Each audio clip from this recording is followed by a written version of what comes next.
I'm here to tell you that you always attract the right person. You always attract the person who is right for you at that moment. And you're always attracted to a person who is right for you at that moment.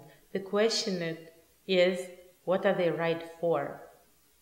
Some people are not necessarily right for your joy and happiness, but they're definitely right for a life lesson that you can learn from them. And if you are attracted to them, that means you're attracted to that life lesson. Sometimes we're attracted to people who have heartbreaker written all over their forehead. Why are we attracted to those people? Well, maybe there is something deep inside of us that feels that our heart has been numb. And we feel that unless it's cracked open, we're not going to feel anything. So when we see a person like this, there is this desire deep inside to go for it, to experience life with its joy and pain to the maximum, to experience the drama of a relationship. So sometimes that's the reason, and that's the person who is going to be right for you to experience that. And then sometimes, after you experience that for many times in your life, and you've been hurt enough, and your heart is already bleeding, and your heart is just begging and says, please take care of me. This is the time that you take care of me. And you really hear your heart, and you really listen to your heart, and you see somebody who has heartbreak written on their forehead, it's going to be a red flag for you, not just for your mind, but for your whole system. And you will naturally want to just run away immediately, or to put an imaginary wall. Like, for example, I've been very lucky in terms of I was never attracted to men who were in relationship with other women.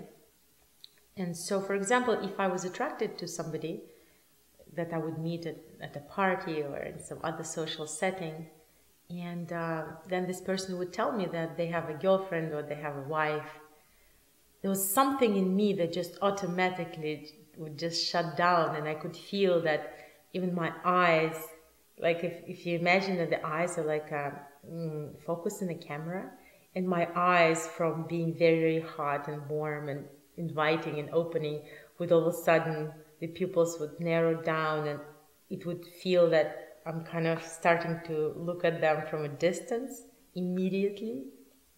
And that is that moment. The moment of choice is very short. It's a quarter of a second. And in that moment, you can make that choice. And it's easy. You just say, no, I'm not going into this direction. No. That's your choice. And so when you really start loving yourself and loving your heart, when you pledge to your heart that I'm not going to put you in this horrible, hurtful situation again, you will just be naturally attracted to people who are givers.